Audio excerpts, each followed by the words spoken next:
Welcome to NG Stories. Please like, share and subscribe for more amazing videos. कैसे हिंदुओं को जाति में बांटा गया। हर काल में इतिहास को दोहराया गया।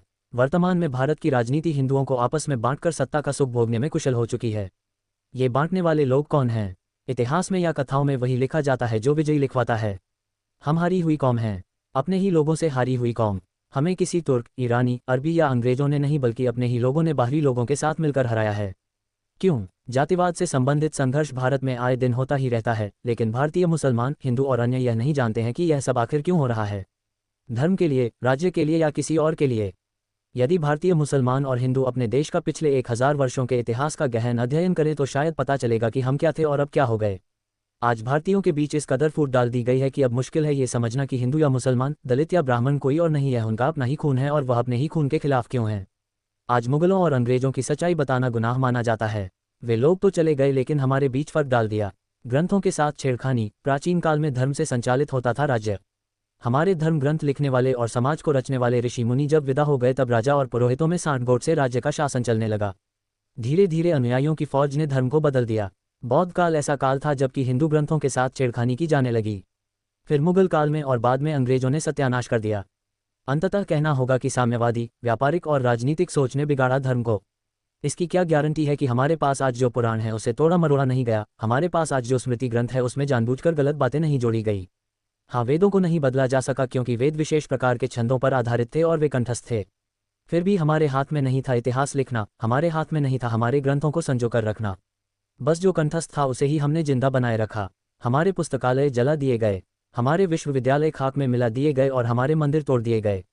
क्यों? इसलिए कि हम अपने असली इतिहास को भूल जाएं।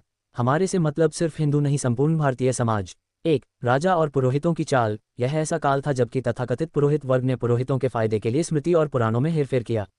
ऐसा राजा के इशारे पर भी होता रहा। पुरोहित वर्ग का अर्थ मात्र ब्राह्मण से नहीं होता था। उस काल में जिस भी जाति और समाज की क्षमता होती थी वह पुरोहित बन जाता था। पुरोहिताई के लिए छद्म लड़ाइयाँ चलती थी। इस काल में कोई भी अपनी योग्यता के बल पर ब्राह्मण बन सकता था। ऐसा हर देश में और हर काल में हुआ। प्राचीन काल में राजा और पुरोहित मिलकर समाज को संचालित करते थे। 2, मुगल काल। यह ऐसा काल था जबकि अरब, ईरानी, मंगोल और तुर्क के मुसलमानों ने भारत के धार्मिक और राजनीतिक इतिहास के ग्रंथों को जलाकर उनका नामो निशान मिटाने का प्रयास किया और इसमें वह कुछ हद तक सफल भी रहे। उन्होंने जहां हिंदू और बौद्धों के विश्वविद्यालय, ग्रंथालय और मंदिरों को जला दिया वहीं उनकी स्त्रियों को ले गए अरब और पुरुषों को दास बनाकर रखा अफगानिस्तान में।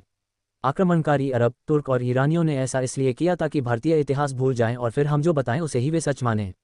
विदेशी मुस्लिम आक्रमणकारियों ने भारत पर 700 वर्ष से अधिक समय तक विभिन्न क्षेत्रों में राज किया और यहाँ के हिंदुओं को निरंतर मुसलमान बनाया। अंग्रेज काल में जब वे धीरे धीरे अपने अपने मुल्क लौट गए तो अपने गुलामों को राजपाट सौंप गए। सबसे पहले तो गुलामवंश ही चला। 3, अंग्रेजों का काल। यह ऐसा काल था जबकि अंग्रेज भारत पर शासन करना चाहते थे। इसमें बांटो और राज करो के सिद्धांत का बड़ा योगदान रहा। इसके लिए जहां उन्होंने मुसलमानों और हिंदुओं में फूट डालने का कार्य किया वहीं उन्होंने हिंदुओं को आपस में बांटकर धर्मांतरण के जरिए बंगाल सहित दक्षिण भारत और पूर्वोत्तर भारत में लोगों को ईसाई बनाया। इस तरह उन्होंने 200 से अधिक वर्ष तक सफल तरीके से शासन किया। लेकिन ये सिर्फ इतनी ही सच्चाई नहीं है। 1857 की क्रांति के बाद तो उन्होंने हिंदू और मुसलमानों के बीच खाई बढ़ाना शुरू कर दी थी। इस सब का परिणाम ये निकला कि जहाँ हिंदू दीनहीन हो गया वहीं वह हजारों जातियों में बढ़कर अपने ही लोगों को पराया समझकर उनसे दूर रहने लगा। अब जिन्हें गैर हिंदू कहा जा रहा है वह अपने ही कुल के लोगों को दूसरा समझकर नफरत की भावना से देखने लगे। वह धीरे धीरे विदेशी भक्त बन गया और अपने ही धर्म तथा देश को हीन दृष्टि से देखने लगा, लेकिन ये पूर्ण सत्य नहीं है। अधिकतर गैर हिंदू इस सच्चाई को जानते हैं लेकिन स्वीकार नहीं करना चाहते। हालांकि इसमें उनका कोई दोष नहीं। काश कि वे सभी धर्मग्रंथों के साथ ही गीता, उपनिषद और वेद भी पढ़ लिए होते तो ये गलतफहमी नहीं रहती कि हिंदू धर्म बहुदेववादी, जातिवादी और मूर्ति पूजकों का धर्म है। पॉइंट 1, बौद्ध काल में स्मृति और पुराण ग्रंथों में हेरफेर किया गया। लेकिन ये हेरफेर किसने किया और क्यों लिखे गए अन्य पुराण, ये शोध का विषय होगा।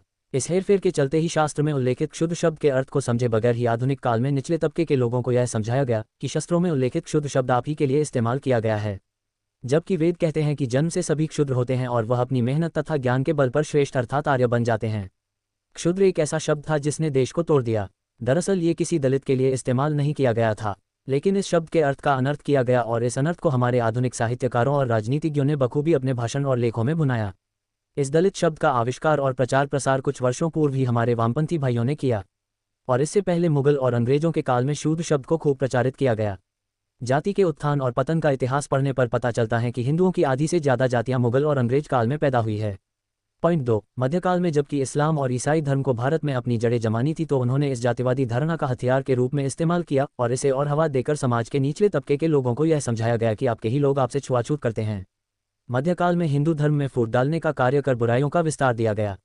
कुछ प्रथाएं तो इस्लाम के जोरजबर के कारण पनपी, जैसे सती प्रथा, घर में ही पूजा घर बनाना, स्त्रियों को घूंघट में रखना, मैला धोना आदि। पॉइंट 3, अंग्रेजों की फूट डालो और राज करो की नीति तो 1774 से ही चल रही थी, जिसके तहत हिंदुओं में उच्च नीच और प्रांतवाद की भावनाओं का क्रमशः विकास किया गया। बाद में 1857 की असफल क्रांति के बाद से अंग्रेजों ने भारत को तोड़ने की प्रक्रिया के तहत हिंदू और मुसलमानों को अलग अलग दर्जा देना प्रारंभ किया। हिंदुओं को विभाजित रखने के उद्देश्य से ब्रिटिश राज में हिंदुओं को तकरीबन 2378 जातियों में विभाजित किया गया। ग्रंथ खंगाले गए और हिंदुओं को ब्रिटिशों ने नए नए उपनाम देकर उन्हें स्पष्ट तौर पर जातियों में बांट दिया। आज़ादी के बाद में यही काम हमारे राजनीतिज्ञ करते रहे, तो इस तरह हमें जातियों में बांटा गया। ऐसे ही हमारे साथ जुड़े रहें और हमारी वीडियो देखने के लिए हमारा चैनल सब्सक्राइब करें। धन्यवाद।